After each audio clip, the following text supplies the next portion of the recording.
welcome back to another episode of the Clashing Conferences podcast. We are a part of the Clashing Conferences network. We are a group of sports fans of the people, by the people, for the people. If you want to join us, check us out in the description. We're on pretty much any social imaginable except for MySpace. Unfortunately for Mike, that's where he gets most of his connections nowadays. So we are not available on MySpace. Sorry, Mike. Quick shout out to our sponsors. First of all, if you are in the Lancaster, PA area, see Lean at Sparrow Hair Studios. Lean will hook you up if you let her know that you are a part of the Clashing Conferences network, and they will get you taken care of with a little bit of a discount. And speaking of discounts, our other sponsor, LOTWYN Hype Chains. Custom hype chains for the big game, for whatever you need or whatever occasion. I can speak on experience. It's a great thing, and he's awesome. When you get on the site, you're going to head to the site and you're going to use code TCCPOD for 10% off your first order. And lastly, shout out to the better looking Montgomery brother, Jim Montgomery, for this day in Philly sports. And other than that, gentlemen, welcome. Juice, first time on the Rotating Members Pod. Thanks for joining us. Kyle, Mike, great to see you. Always. What's going on? Welcome, Juice. So, Welcome, brother. appreciate you. So we're going to get started tonight with some... I thought we might have gotten into it last week, but we're going to start with some Summer League wrap-up, some NBA Summer League. Congratulations on raising the banner high for the Charlotte Hornets, their first title in franchise history.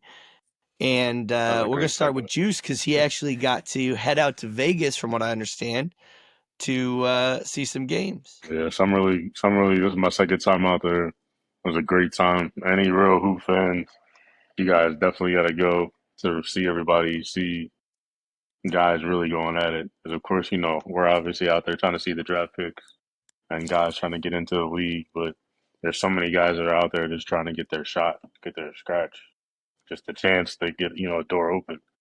It's some of the best hoop I've ever seen in life. But, yeah, this year was another bananas one. Cooper Flag is legit. It's not even up for debate. He's a freak. I don't think they showed this one. Not to ramble on too hard on Cooper, but I knew he was a quality basketball player, just some IQ, the lack of mistakes he really makes, but he is a freak athlete. So for any of the hoop fans that have been around for a while, I'm sure we can all think back on the one Vince Carter dunk on Alonzo Mourning. So when they jumped up, remember they bumped chest to chest, and then Vince extended his arm and dunked it. Cooper literally almost did the same thing on Darius Baisley. They're literally in the lane, chest to chest. Cooper copped it back, and my boy was sitting right next to me. I think he knocked my drink out of my hand. I stood up waiting for it to happen. The only reason he didn't bang it on his head because somebody else came into play trying to block Cooper, fouled him. Like the whole entire gym, you could hear like a pin drop. It was crazy what just almost happened. Shout out to Bronny too. I'm always give Bronny a little bit of love because Cooper tried to sun him and it didn't really work out that well for Cooper. Bronny locked him down, right? Bronny clamped him up. Bronny clamped him up. He was talking. That's the one piece I remember from that day. As soon as Cooper had Bronny posted in the short corner. This is on the opposite side of the court from me. But old school, you hear mouse in the house. That means, I got a little body behind me. Cooper yelled mouse real loud, like he was about to get a bucket. And he couldn't move Bronny. I was like, oh, this is like, they're really going at it. Bronny's usually going up against his dad, man. Cooper ain't no LeBron out there. Facts. Facts. That's facts. Very good point. Yeah. My favorite thing going around the internet right now, Juice, is that as LeBron, I didn't mean to cut you off. Sorry. I was saying as LeBron gets older, Bronny is growing in power. So that like in Space Jam, so Bronny's going to get stronger as LeBron dips off and declines towards the end of his career. If that happens, that would be some next level stuff. I mean, Space Jam 7. Space Jam 7. I mean, anything is possible nowadays. for sure. Well, I'm trying to think summer league. Yeah, I got to see everybody else. My boy Derek Queen, who you guys know, anyone that's been on here, I've been talking about Queen for a minute. His first game was not that good until somebody started talking trash from the sideline. Something went off. You could see him jawing with somebody from the other bench. He at halftime had 0 points, like 4 or 5 turnovers, maybe like 2 assists, 2 boards. He finished the game with 15, 13 boards, 8 assists. I was like, oh, all right, we're we're okay. You know, it's just gonna take a little time for him to click. Jeremiah Fears is a dog. Him, the first game of summer league, it was the big matchup. It was Fears versus Rob Dillingham, and I'm gonna be for real. I've watched a lot of hoop. Rob might be the quickest person I've ever seen in person, side to side. It's like I think he made 2 people fall in the first half. I was like, yo, like, what is going on? This is Mike, what the college next did he level. go to? Fears, No, Dillingham. Just want to test your Kentucky. knowledge here. Yes, There you go. yes. There you go. Shout out Kentucky. Shout out my boy Cody. Just throwing it out there. Nah, you're good. You're good. But Was I've Fears been telling Oklahoma everybody, or Arkansas? He was one Yeah. of those, I think. Oklahoma, Oklahoma. Yeah. Oklahoma. He's tough. Him and Dillingham were going at it. Like that game was crazy. That was absolutely crazy. But I still think I've been telling everybody if for any reason Cooper Flag is not the rookie of the year, I think the one that has the chance to probably get it because he'll probably get a lot of usage is Carter Bryant. The Spurs later first round draft pick, dog. Like I want to say he's 6'8", 6'9", something in that range. He's Giannis's motor with more offense right now. Like it's disgusting. He guarded the first game, and I know the Sixers didn't have a lot of people playing, but he guarded the Sixers point guard 94 feet and almost caused like 10-second turnover violations by himself. Like just him and on the ball. He's a dog. And then he'll get buckets. You can't lay off him. He can shoot. He can get downhill. Like he's much more matured and complete of a player than even I would have expected. And the fact that you're going to put him next to Wemby, that's why I say he's going to eat because he's going to be playing off of Wemby, De'Aaron Fox, even Stephon Castle. Like nobody's going to be paying attention to him, but he'll get a bucket whenever he wants to get a bucket, and he'll probably guard your best player at the same time. Like he's a problem. Problem. I'm trying to think what else. I missed anything. I got to see my young boy Kenny Lofton Jr. I forgot about Kenny. Kenny got to stop eating cheeseburgers. So that's my boy. I love him, but you got to lose some weight, my guy. Yeah, I love it. he's ginormous, man. He's large compared It's to his dad, crazy, man. You know what I mean? but no, that's not his But dad. what That's not his dad. college? I know. I'm just saying, like, Oh yeah. yeah. Just I like know that. when you hear the term Kenny Lofton, you think of the lefty played center field for the Indians, Yes, and this dude's like 6'10", you know what I mean, like 300 pounds. You're like, wait a minute, big body, yeah, wrong big Kenny body. Lofton. And But it's he's a crazy. lefty. He's a lefty. He's a lefty. And I actually met. I didn't get to talk to Kenny this time. I met Kenny when I went to Summer League back in 2021. That's so if everyone remembers, that was the summer 2021 is when they delayed the COVID Olympics.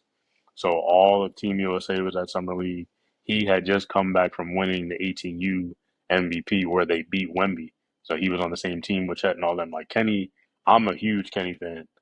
He's got to lose weight, dog, because even in like he has high IQ, can move the ball, can score at all 3 levels. Like he's great, but Kenny is like the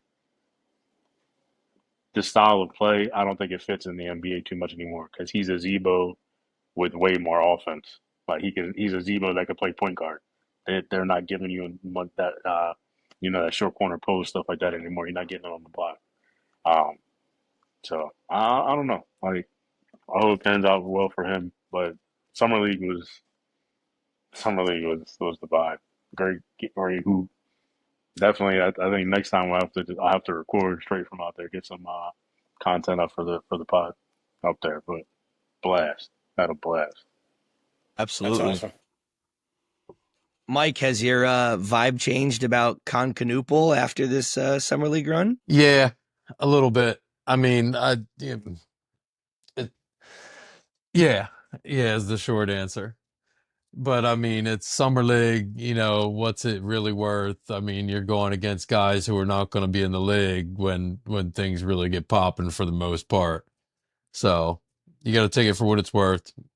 See what happens in October. You better appreciate that banner. It might be the only one you get as a Hornets fan for a long time, so appreciate that. Hey man, I got to deal with your boy Paul George saying he would literally go to any NBA team in the entire league except for the Hornets. That's because the Hornets wouldn't take him, and he's probably mad at him. That's the only No, reason. that definitely wasn't the reason. Nobody would take He on had that some not so contract. nice things to say about my franchise. Yeah, I heard him. Listen, you can bash away. I don't know how Juice feels, but I'm not a Paul George fan. I mean, I don't mind that he's on the Sixers, but I'm not going to defend him in any way, shape, or form. Juice so hates bash the away, Sixers. please. That's his favorite team, but he hates them. We suck. I don't understand. Like, I literally just had this conversation today. Was it today? Today. I was like, just talking about, just being competitive, even just having a franchise. It would be more acceptable in my eyes if we had a franchise that just at least competed consistently, even though it took forever I don't know, I'll use the Birds because obviously I'm a Birds fan too, but even though it took forever for the Eagles to actually win, but how many NFC chips were we in? Like how many times we were at least competing in the playoffs? In the last 5 decades, the Sixers have touched two finals. One was 5 years of probably born in 1983, and two was '01 with Iverson. Like that's it. That's all we can really even speak of as far as like what other we're not even competitive, and we sign a bunch of old players that are trash at the time we get them.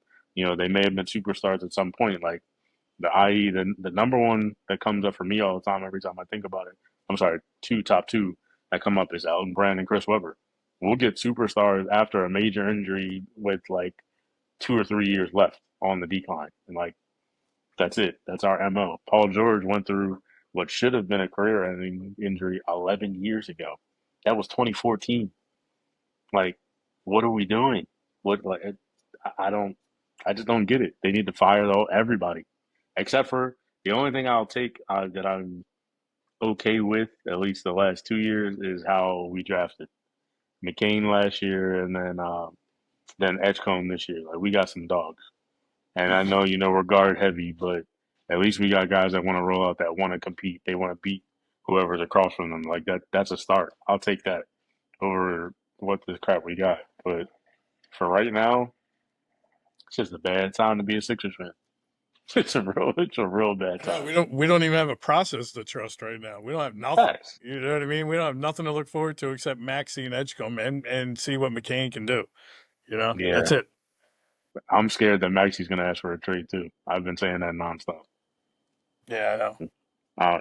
I promise you, if that happens, no one can talk to me about basketball for a couple weeks because I'm a freak out a little bit, and I mean rightfully so.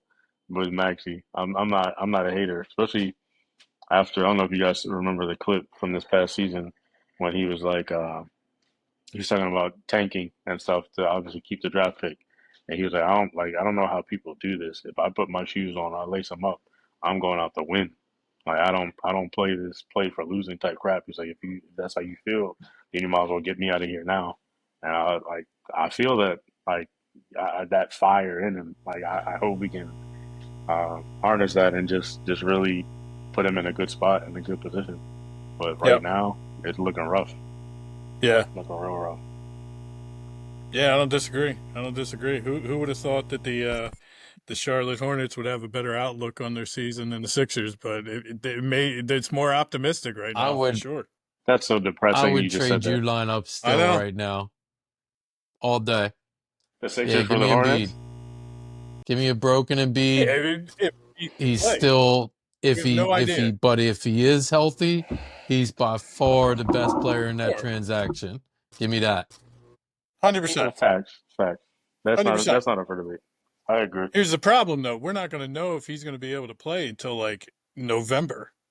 He won't even play in October. Yeah, even but if he as can play. a franchise like the Hornets, we'd take that risk. Yeah. You would? Well, I all mean, day. I would trade him right now for Knipple. Take him. Facts. Take him. I'll take Facts. Knipple. I'll take a healthy Knipple. Send the offer. Fax We it we over. listen. We'll take. I don't even remember who else is on that lineup. Hey, Mike, if Matter the of fact, Hornets make the playoffs, you have to get a LOTWYN chain that says Knipple Cream with Con Knoopel's face on it. wow, Oh, the Hornets are making the playoffs. wow. No, they As long honestly as might this year. LaMelo is To healthy, be the for real, Hornets are making the playoffs. they might. They might. Yeah, I don't even think that's a It's hot not. take. I think that's actually realistic. Yeah, it's He's not Yep. just even a so hot take. weak. I, I think this year, and honestly, whoever is, I just think whoever is the healthiest that's who's going to make it through the East this year Uh-huh. because it's wide open either way. The only teams And we know are winning I don't like to Boston. pray for injuries to sports, like in sports or to athletes, Yeah, but hopefully the Knicks suffer some sprained ankles at the I'm Yeah, not when he saying inopportune that. was times. I'm not just I will saying saying that. not it's speak on the wide open, I topic. was just sitting here thinking, man, I'm glad No. Topher's not here to refute that right now. We'd be on a Just sprained 15-minute ankles. I'm not saying solo, anything serious. like per 15? just him What talking you mean? nonstop about how you're wrong. We have Yeah, to end the ask episode. Steve to mute him. The dumb shit would I occur heard right that they're now. carving a segment. I heard that they're carving a segment into the State of Kentucky Report podcast just for Topher to talk about the Knicks in the beginning. Not a chance in hell. Not a chance in hell. Well, boys, this seems like a good time to transition. Kyle, I want to give you a minute here because you've been giving this guy his flowers forever when it comes to Philly. What does it mean to see Dick Allen finally go into the Hall of Fame, man? Long overdue. Long overdue. For anybody that didn't know who Dick Allen was a stud back in the day, former MVP, had 2 stints with the Phillies, was just a monster. The dude swung a 42-ounce bat at one point in his career, 42 ounces. So for anybody that's played baseball, coached baseball, things like that, most of us would use a 34 ounce. You know what I mean? 32 ounce to get the bat speed. He was so big and strong, he used a 42-ounce bat. So you can only imagine that when he would connect with the ball, how far that thing would go. And if you had these balls today, oh my God, man, he'd probably hit 500-foot home runs on the regular. That's just how massive his home runs were and how strong he was. He had a cannon for an arm. It was just, it's long overdue. It sucks that he had passed away before he could see himself get inducted into the Hall of Fame. It was good to see that his family was there though. But yeah, he was one of the greatest Phillies of all time. One of the greatest outfielders for the Phillies of all time. So definitely deserved, well deserved, and it should have happened years ago. So it shouldn't have had to wait for the legacy pick or the legend pick, whatever they call it. It shouldn't have had to wait for that, but it was good to see him get in with Dave Parker. It's on. Obviously, I didn't watch him live. I watched a little bit of Dave Parker in the '80s, but another dude that could mash the ball and had a cannon for an arm. So, yeah, but all in all, man, Dick Allen, well deserved. I don't have any memorabilia signed by Dick Allen like I do with all the other ones. I have a couple pieces, but not nearly enough. But yeah, it's definitely long overdue, and I'm glad to see him go in as a Philly for sure. Yeah, I mean, Juice, anything else? I don't know if you're a big baseball guy or not, but I don't know far enough to go back to Dick Allen, but uh, I just hearing I talked to my dad about him today. Actually, he was hype. My dad kind of said the same thing. My dad's North Philly, born and raised. He all Philly everything, and he was saying the same thing. He's like, it sucks that they waited for him to pass, and stuff like that should have been in a long time ago. But unfortunately, it just gets like that. Yeah, I mean, he did get to go into the Phillies Wall of Fame. Right, They retired his number and all that stuff when he was still living, so right. he at least got that aspect of it, which was a huge honor. And the Phillies don't retire a ton of numbers either. They're not as drastic as the Yankees, but they don't retire a ton of numbers. And for them to retire his number is pretty up there. So that I was pretty agree. good. Yeah. Yeah, I never heard of this guy. He probably wasn't that good. Go Mets. That Yeah, was when the I'm Mets were sorry. struggling to win 20 games. When Dick Allen was playing. So Hey, man, the Mets get a slice of the pie with Billy Wagner this weekend. I know he goes in as an Astro, but I hey, the have some Phillies do too. Yep. I have He some was with the fond Phillies. memories of Billy Wagner. I think that '06 team is 15 will always hurt because I was older and I watched a lot of it, but that '06 team, I got to go to the game where they clinched the pennant. Like I got my Carlos Beltran's probably one of my favorite players of all Same. time. So Billy Wagner, being on that team will always carry special memories for me. So to see him get in was awesome. And I mean, we talked about this a little bit, but did you see what Ichiro said about the? I thought that was so good. So for those of you that are listening, and might not have heard, or Mike or Juice, if you didn't hear, basically Ichiro was giving his induction speech, and he said that he thanked the Miami Marlins for basically picking him up after wherever he had been before, either Seattle or New York, because he was with the Yankees for a little bit.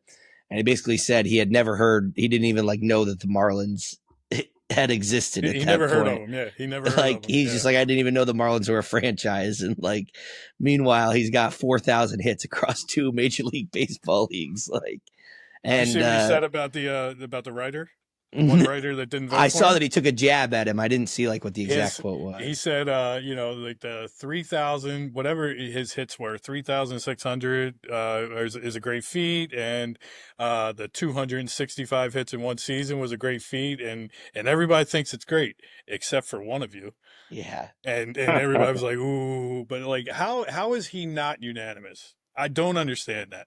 Yeah, He's the that's only crazy. player in Major League history with over 3,000 hits that had 0 hits before he turned 30 in the major leagues. In Major League Baseball, he had 0 hits before, so he had his 3,200 or more hits after he turned 30. Yeah. That's just crazy.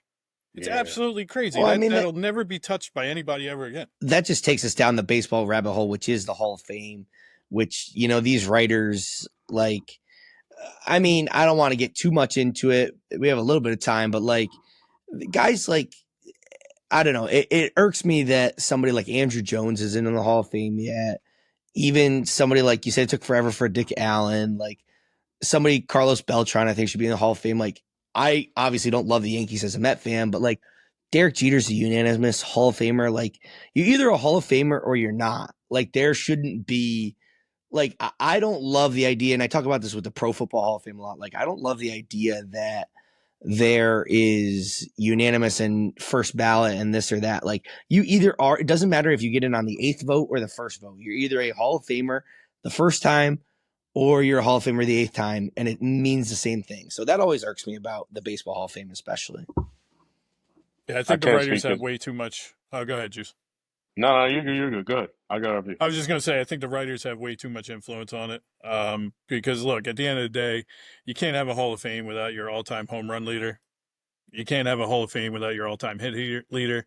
I mean, it to me, it's just dumb, and the reasons why they're not in, it's just stupid, in my opinion. Let's get past it. Major League Baseball acknowledged that there was an issue with steroids. They allowed it because it brought back the love of the game in the 90s, and then you're gonna punish these players for basically you turned a blind eye to it in the 90s, but then all of a sudden when it comes time for their Hall of Fame credentials, you're going to be like, nope, the writers think that you guys cheated. It's like, well, you can't have it both ways. The writers love talking about it, and they probably made a ton of money writing those articles about McGuire and Sosa that year, but now they're going to keep them out of the Hall of Fame? Come on. I mean, when you hear interviews right now with Barry Bonds and they say, Barry Bonds, if somebody threw a 100-mile-an-hour fastball to you right now, what would you do? He said, it's gone. I'd crush it. Crush it. And I believe him. I 100% believe him. I've never seen a hitter like Barry Bonds, and we never will again. Never will again. That dude was unbelievable. And I just think for him to not be in the Hall of Fame, because he essentially had 2 Hall of Fame careers. He had a Hall of Fame career when he was with Pittsburgh, pre quote unquote steroids, and then he had another Hall of Fame career after he went to San Francisco. So he could be a 2-time Hall of Famer if they really wanted to dice it up, But I think the writers have way too much influence on the Hall of Fame, and it's sad at this point. No, that's actually exactly what I was gonna say. I can't speak as much to the baseball, but more so from the basketball, and it's the same thing. Is even trying to remember, I guess it was 2 years ago when they did the top 75 for the NBA. Like you guys know, I'm a Dame guy. Like I got a poster of Dame hanging at the shop. That's my dog. Ain't no way Damian Lillard was supposed to be on that top 75 list. But it comes down again to people's preferences. You know what I mean? Like And Clay it's how it Thompson goes. wasn't. But even Clay, like there's names there's crazy names that should be like should have been on there. I can probably think of like six heads off the top of my head. But the one, now I agree with you on the Clay. I 100% agree. Like if you're gonna pick a guard, yeah, all right, Clay over Dame, because Clay's it's kind of disgusting the way the disrespect Clay has gotten his whole career. But the number one person who I was like, I don't know how you argue it, was Dwight Howard. I was like, how Dwight not make top 75 over Dame? So I was just comparing those two in general. I'm like, ain't no way, dog. Juice, while And we're again, here, interesting uh question for you. of Mike, course, Kyle, feel free to chime in. I say yes. Draymond Green, Hall of Famer, yes or no? it has to be. It's not a debate because you remember the Hall of Fame. They talk about body of work, so you got to go back to college. Does everybody forget he was National Player of the Year? Like, or what are we talking about? It's just like, and then a four-time NBA champion, the guy who plays his role. And I think it is this without a debate. And to be for real, and I hate that we use him as the example, or this comes my example for this. Sorry, I feel like I can rant like Topher sometimes too. My No, bad. you're good. But but uh, if you allowed T Mac with only scoring titles, with no, I don't, I correct me if I'm wrong. I don't remember T Mac ever having any Olympic or overseas play. And he came straight out of high school. So his only body of work is high school and NBA, and he's a first ballot with a couple of scoring titles. Like what are we talking? And all NBA. Like I get that, and that's it. We know T Mac's a dog. I'm not trying to clown T Mac. Don't nobody say nothing like that. Don't get me wrong. But if you're just looking body of work to body of work, how many does Draymond kill T Mac body of work? Absolutely. It's not. That's not a debate. So like, what are we talking about? I agree with you. So to play devil's advocate, my follow-up question would be Iguodala. Yes. Yeah, he does. He is. His gold Again, medal. he got the gold medal, his body of work. Finals Gold MVP. finals MVP, four championships. Uh Took the yeah, Sixers to the playoffs too. facts. So he took multiple teams to the playoffs. He was on multiple Facts. playoff teams. Yep. He I don't had disagree. definitely I just tough. think these are two interesting names. Like I always say this about people who say, "Oh, Al Horford." Al Horford's an NBA champion, a two-time collegiate champion. He's going to have a huge body of work by the time he's done. Like Because I remember, think it's Al the basketball. It's the basketball Hall of Fame. It's not just the NBA Hall of Fame. It's the right, basketball Hall of Fame, which is right. why I said before, I think Joel Embiid gets into the Hall of Fame for that reason, because Oh, it's yeah, the yeah, basketball Hall of yeah. Fame, right? Joe's So, gonna be in off of the gold medal and the MVP. Like it's not even up 100%. for debate. Yep. Nah, that's not a debate. But Yep. it just to me, I think it becomes hard because everyone, and this is again, this is a topic I'll bring up to you guys too, because actually I'm thinking about it would be a good place to put it at. Someone was talking about how everyone moves the goalpost in certain conversations, depending on who it is. I feel like in the last 10 to 15 years, it's been like just a drastic move of stuff all around. Um, and we let some things fit other people and some things we just kind of move on, but it's not there has to be a way to have some consistency, not just go off how you feel and stuff like that. So this is one thing. So when we talked about the whole, I hate to see the top three because I don't like that, but LeBron, Kobe, and MJ conversation, someone brought up the point where like we everything you guys talk about that's a problem for LeBron, they pushed to the side when they were comparing MJ to Kareem. Because if you look at the time frame they were doing that, like they gave MJ was the GOAT before any of the ring, before any of the MVPs. He had a couple scoring titles, stuff like that for sure. But like if you look at that same point in time, Kareem's body of work compared to MJ, that it's not even at that time period. It's not even like debatable who you should have said was still the GOAT. You know, what I mean, the number one all time leading scorer at that time. And, you know, Kareem's body of work. You talking about like Hall of Fame list, and we know Kareem's obviously first ballot, all that other stuff. But the body of work that Kareem has made some changes to my top 10 for sure. Like Yeah, he was in it, but I had we to move him up. we could ask Mike, considering he was like courtside when Kareem played Havlicek back in the '60s. But Look, I don't know what man, his I first never straight saw from the count was. hip. Kareem I love play. it. I did not have a MySpace account. I ain't that old. I was not that cool. I'm messing with you, Mike. You know that. No, I mean it brings up an interesting point about Kareem, especially with the college success. And I think the further we get away from him, the less his name comes up because of how scoring is attained now. And I think that's, again, what you and I kind of talked about pre-show is there's just so many different eras of basketball where different things were highlighted and guys that were out of era guys. Like obviously like Bird is one of the greatest of all time, but like you put Bird in today's game and people are talking about him way crazier than they're talking about him 30 years ago. Like you take and there's other guys that are like that. Like, okay, don't get me wrong, I'm not trying to disrespect him. Like Clyde Drexler, great player, but you probably put him in any other era. Is he like as great as we remember him?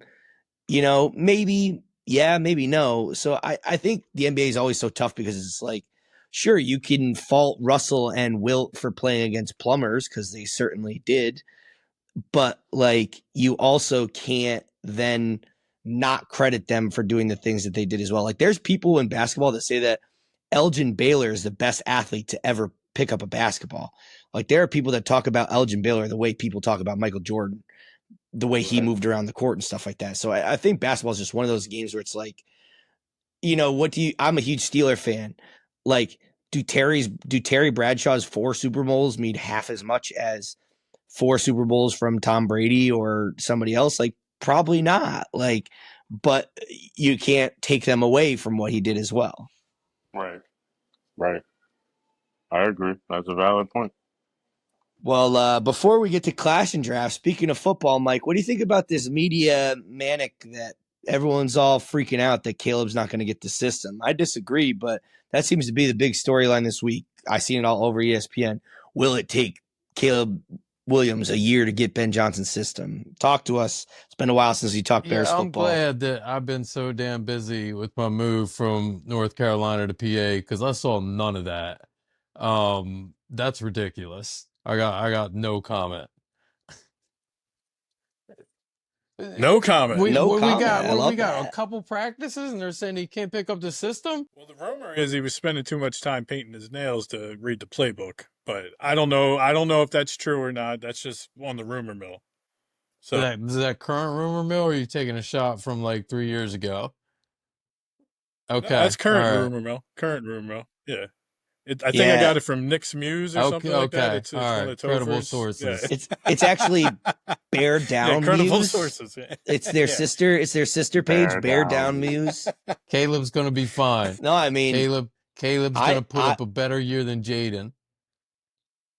I am known to be a capital gains man, and if I was in my capital gains lab per se in this NFL preseason, and I lived in a state where per se those capital gains could be bet on for his over passing yards, I think this is the year the Bears get a 4,000-yard passer.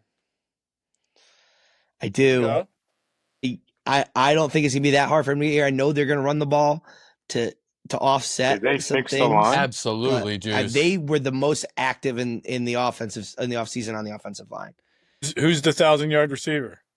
LOTWYN, the tight end? No, probably DJ Moore. DJ Moore is a beast. Yeah. And I mean, if he stays healthy, right? He was 1,000 yards the last 2 years with. He was 1,000 yards last year with Caleb, and then look up whoever the was, I list forget of who was there the year quarterbacks that DJ Moore has been a 1,000-yard receiver with. You're going to be like, this guy's the real deal. Well, I agree. That brings up a good point before we get to clash and draft, is that I had this argument with somebody about Cortland Sutton. They said, well, I don't think Cortland Sutton deserves 4 for 92. Look at what Cortland Sutton's done over the last 6-ish years with guys not half as talented as Bo Nix. Now, I'm not a Bo Nix, super believer by any means, but You know why people say that? Because he's so frustrating in fantasy football. That's why they say that. He's so frustrating in fantasy football because he'll go 3 for 95 with no touchdowns, and then you sit him because the next week he has a terrible matchup, and he'll go 4 for 25 with 3 touchdowns, and you sat him. That's why he's so frustrating. That's why people are like, he doesn't deserve the money, because I wouldn't draft him again. And something tells me in my leagues this year I'm going to be stuck, and I'm going to be like, damn, I got to draft Cortland Sutton. And I'm going to be pissed off about it. So thank you for the top 20 wideout, yes or no? Borderline. Maybe 19, 20. He's probably. I say yes, but I think so. I think that's where he's about 18, 19, 20. I agree. Juice, are you a Eagle guy too? Or? All day. Go Birds. I mean, I have no. They're going to reload. Howie Roseman's going to piss me off. They're going to play defense. I don't know if you guys saw the clip rotating around of Cooper DeJean got honored with being on the NFL Top 100, and he just seems like the most genuine kid. Loves to play football. Just the kind of guy that you want to have around in the clubhouse. And he was so ecstatic being on that list. He was like, "Me, I'm on it." I was like, that was pretty cool. Listen, and look, I don't want to steal Juice's thunder here, but I know we've all heard it, and I love the mentality that they're going into the season with. They're not the defending champs. They're not defending anything. Last year is done. Everybody starts off 0-0, and they have that mentality. I love it. I love it because they're just as hungry this year as they were last year. So that's the right mentality. Whatever Sirianni's doing, keep doing it, man, because they have the right mentality right now. Yeah, I mean, absolutely. I think we're all getting jittery for football season. Next week I'm off, but I know that probably in 2 weeks when we get back on, it'll be a lot of football talk by that time and everything like that. So without further ado, Juice and Mike, we are here to welcome you to your first Clash and Draft. For those tuning in for the first time, we'll pick a draft topic. It'll be 4 rounds. Our lovely producer, LeBeard, as they call him in France, will be putting out some graphics either tomorrow or hopefully early Thursday for you to vote on Instagram. You can also check them out on my Instagram at @thecoachbaileype is my public Instagram, and you can vote there as well. I am unsure of who won, inconclusive from last week, unless Steve wants to give me some weird hand signals, but we can revisit that next week. So I don't know who's in that corner. Is it me or Kyle? 1 for me, 2 for Kyle. You.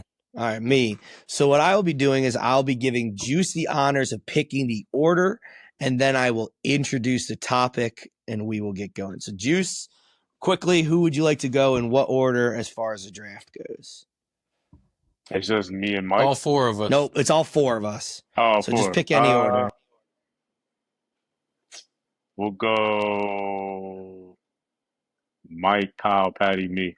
All right, Mike, Kyle, Patty, me. That's not you. I'm Patty, and you're Juice. So Mike, Kyle, me, and Juice. This week's topic is going to be best uniforms. Players were given the guideline of there are no guidelines. You want to pick minor league baseball, you want to pick fictional uniforms, you want to pick whatever, but best sport uniforms of all time. This will be a 4-round draft, snake style. We'll keep the talking to a minimum during the draft, but then as always, we kind of revisit afterwards, have some quips here and there. So Mike, you are on the board, 1-1.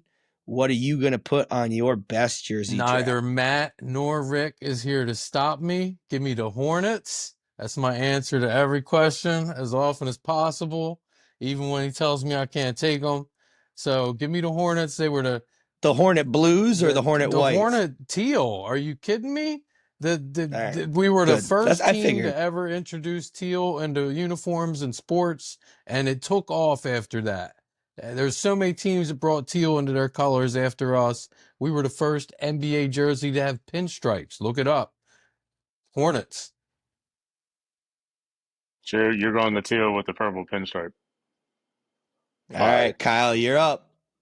So I'm going to go with a classic, and I'm going to go with North Carolina basketball, the blue They weren't jersey. supposed to go that early. That was my second round pick. I had Yep. him on my list. I am going to go to a sport that we never talk about, but in my eyes, maybe one of the most iconic jerseys there is. I think this will pull in the fan vote. Give me the Anaheim Mighty Ducks white jerseys.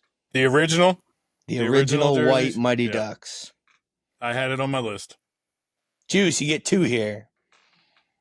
I get 2.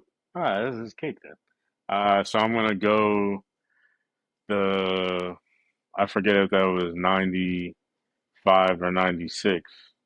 The Bulls black pinstripe. Dope. Uh, then I'm gonna go most iconic jerseys. Most like This is a very Got 3 Trey more move by rounds. Juice here. This is a very Trey move by Juice. PTO. the Raiders. Oh, all right. Raider Black. All right. Classic. I think I'm going to go for a little more flash as far as this draft goes. I think that this is the current best uniform in football. I am going to go with the Vikings ice whiteout that they've debuted in the last couple of years. So the Vikings all white ice out jerseys. Kyle. Well, I'm gonna go with a personal favorite of mine. I was a fan of these when Shaq and Penny were there. I like the black pinstripe Orlando That was my Magic. next pick. Yeah, they were some of my favorite ones. That's literally the next one on my list. I Mike, was you got hoping 2 they were now. making it to me with my last pick. My next one is very easy. I had this queued up, and I'm glad nobody took it. It's just a solid jersey. It's very clean. It's also very patriotic. Give me the 92 Dream Team. Ooh. Those were solid. great like uniforms. That. Juice, right? Why? Solid. Yeah, That was I like my it. next- Yeah. I'm not gonna All lie. right. That was my Good. next one. Good. I feel like I Nice. stole one from somebody. What else you got, Mike? You got another give me pick my other here. one. Give me the Miami Heat. Give me them alternate Miami Vice unis. Very, very Few people. local to and very unique to them in Miami, and they're dope. Yep, they were on my list. Kyle.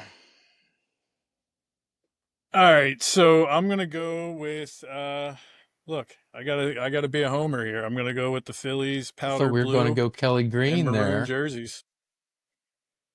I might if it comes back to me. I might. It's on the list, but I think Juice is gonna take it. All right, I'm not taking it because I am taking an iconic flashy jersey. You go to any frat party in America, you're going to see it.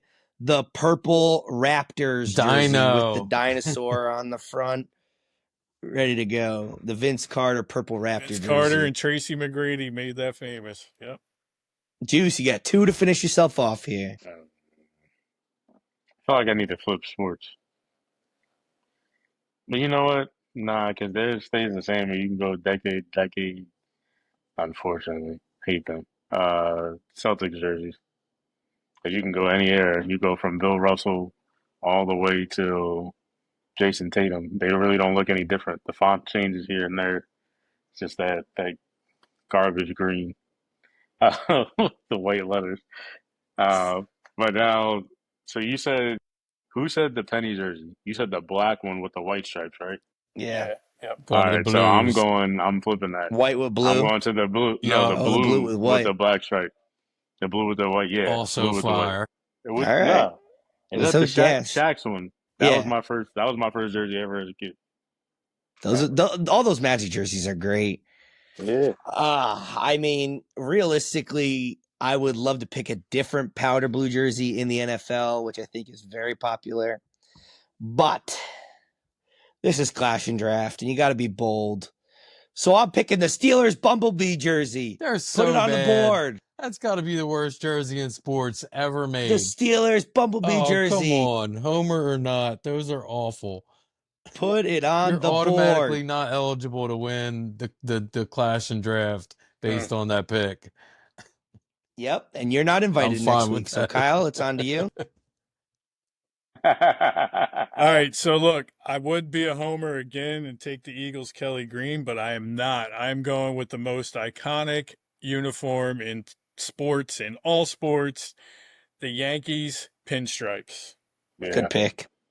it's a classic. Mike, wrap us up, and then we could go some honorable mentions. Man, there are some honorable mentions. I'm gonna throw two out there that I'm not gonna take, but the Supersonics, Sean Kemp, Gary Payton jerseys. I mean, Sean those Kemp. were some awesome ones from back in the day. Don't forget my boy Deadlift Shrimp. Don't Yeah, forget my I boy was a big Deadlift fan Shrimp. of the Astros ones, the color, all different color. With the Yeah, oranges with on the Nolan front, Ryan. But I'm gonna go with the Oregon Ducks, who are backed by Phil Knight and have 100,000 different combinations and colors. And I mean, the kids that go to school there just get hooked up with equipment and 100 different jerseys. I don't know if they get to keep them, but that's awesome how they are kind of set up with Yeah, I their have their jerseys and their blackout ones with the uniforms. Yep. wings on my list. I have their blackout ones on my list. The two that were on my list that I thought about taking, or the three that were on my list that I didn't get to as we wrap up here, were the Chargers powder blue. That was the NFL All of jersey the I was thinking of. Chargers. And then, yeah, and then the two NBA jerseys that we didn't mention that I love are both teal. When you mentioned them in the beginning, I thought you were going there. In the Vancouver Grizzlies, old like teal jerseys, and I might be in the minority, but I love the old Pistons teal jersey, the Grant Hill, like aquamarine Pistons Big jersey. fan. It's just like that dirty ass green. I love that jersey. Look, I'm going to show some love to hockey, right? The Detroit Red Wings probably have the most iconic jersey, either them or the Canadians for hockey. They're just classic with their emblem right in the middle of their chest. I mean, when you look at them, they just look like they remind me of like a organized team, right? That you go up against, and everybody else is just like a ragtag that just got their stuff and played against sports. You know what I mean? And then this team is like fancy and all that stuff. So the Red Wings for me, and then obviously the Eagles Kelly Green. It was my honorable mention. I mean, any Eagles jersey for me, but the Kelly Green for sure. I had the Flyers on my list. Birds. Well, those nice. are nice There jerseys. you go. There you go. They are. Yep. They're good. I think that's going to conclude our episode, ladies and gentlemen. My apologies for any audio issues you heard on my end in the beginning. My wife's computer is older than Mike. So, we'd like to he's been firing all night.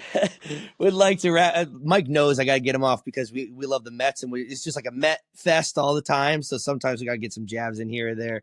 But as always, we are the Clashing Conferences Network, of the people, by the people, for the people. Please, if you like what we had to say, if you like anything we had to do, blast it out on socials, fill out our form. We're coming up right on a year that I've been a part of this, and I can't imagine a year that has been as fun as it has been. I know we're coming up real close in August. All it took was one TikTok fill out form, and here I am talking sports with some of my good friends from across the country. And, other than that, shout out to our sponsors, LOTWYN. Shout out to Sparrow Hair Studio, Jim Montgomery. And as always, as our producer would say, you stay classy, Clashing Conferences. LeBeard James. LeBeard. LeBeard James. Boom, boom, boom.